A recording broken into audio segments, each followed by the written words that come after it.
when you were coming up, and like you said, y'all used to ride over into where the predominantly white people live, and you were looking at the houses, and you were seeing saying their houses were bigger than our houses. Did it ever click to you that, okay, because they lived in the houses that we lived in, well, not our house, but other houses in the neighborhood, that used to be a predominantly white area, right? Lincoln City. A lot of Lincoln City was white, right? Now, I'm gonna tell you, back there where Adolph lived on Bright Street. And you didn't know where. And when you got, like, if you, how can I say? If you that's Adolph in them house, like coming to our house on Shine Street.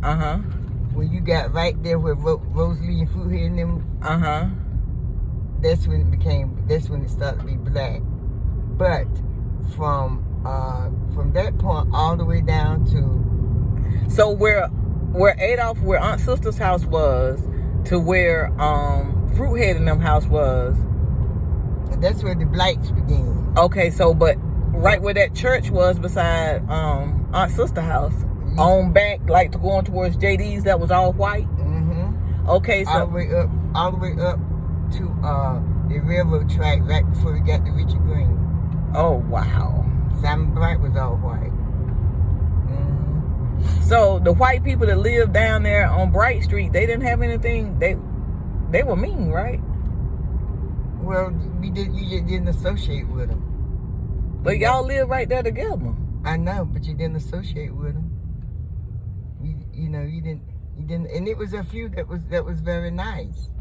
You know, like what the house that Pat Jones them lived in on Desmond Street.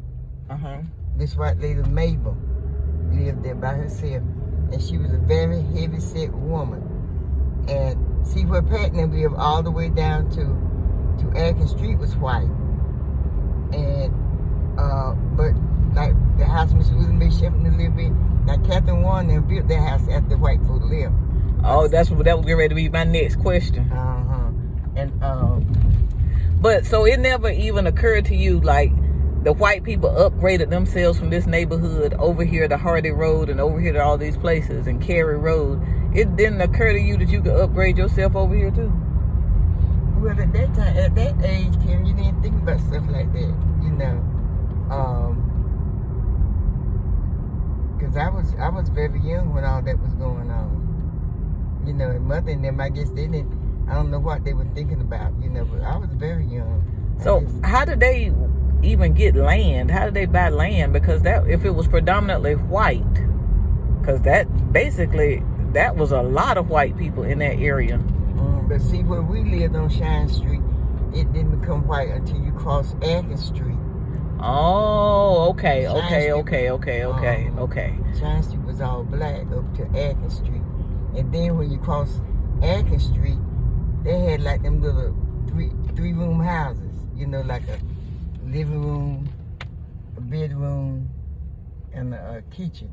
They didn't have a bathroom? I don't know if they did or not.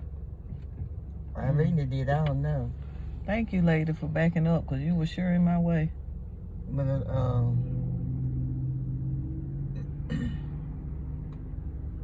and see, right next door to where Pat Jones lives, the white man, he sold bed spread. They call him the spread man. And the white folk that lived in front of Pat Jones, and that's little white girl, the horn beat up that girl, spit on horn, left Miss Warren's store. That little girl ran home. Her mom was deaf and horn. She ran in her back door, horn ran in the back door. She ran in the white lady house? Yeah. That girl ran out the front door, horn ran out the front door. Horn caught that little white girl and beat her tail. And her mom was deaf, she would go, with horn going in there, Cause me and Boo, I know me and Boo were there. We didn't go in the house, we walked around. And horn fought that girl right in that house. So you see that limb fall out of that tree? It just fell out. Oh, he's cutting it. I didn't see him cutting it. They're cutting the trees down. But, so they would, That ain't my man cutting down the trees. So they would patronize Miss Warren's store. Oh wow. They and Miss Warren them called Catherine's sister, and that's what the white folk called her sister. For real? They were not mean white people. Honest to goodness, they weren't. Now if they were mean, you never saw it, you know. Except for the ones that would chase the boys home.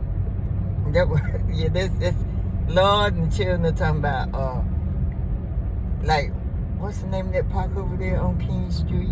Left Behind. Children be walking through there and them white boys be at them. Children said we got slingshot and them boys got BB guns.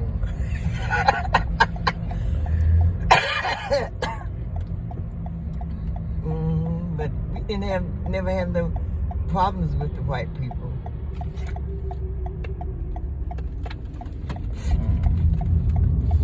Yeah, but there was a lot of poor over there too. A lot of poor white people? Especially them living from the Pat Jones know how they were really poor. Really?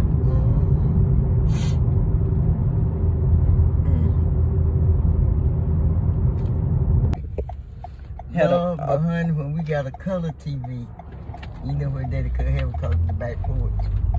When we got that color TV, honey, everybody want to know where. Like I might go over there to the Williams house or home. We just get together, you know, just playing or whatever. Well, what color was so-and-so pants he had on? What color was so-and-so shirt? It was just amazing because we always had black and white. And then children come home from college somewhere with a TV. Mother said, where you get that TV from? I got my so-and-so something. How much you pay for it? So-and-so something. You gonna bring a hot TV in this house? She was pissed with him, but she didn't make him take it back. She didn't make him take it back. That the first color TV we had. Oh, he got it hot. Yeah. When you tell her how much you paid for it, she knew that away he got it hot. Can't remember how much. It was very cheap, very inexpensive. She was mad now. I didn't know that. I thought Granddad had got the TV. I didn't know Uncle Chuck had gotten that TV. I did not know that. I didn't even think Grandma would even allow anything hot to come in the house. She was pissed. But it didn't go nowhere. I guess he'd already spent his money. What was she gonna do? He sure couldn't take it back to the store. No, sir.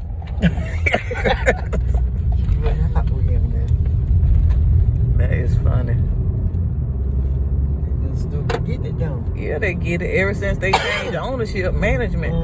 Everybody goes down here now. Before, everybody go around there to that Circle K or down to the other store because they were so mean in that store. But they're nice people in there now. I haven't been there so long. Yeah, after your girl left. Another girl bring me pure. She see me out there. She bring me my 6-pack of beer. Yeah, that's what it's like living in a small town, right? I wonder where she is. I can't remember what she looked like. Me either, or her name. But she worked there a long time. She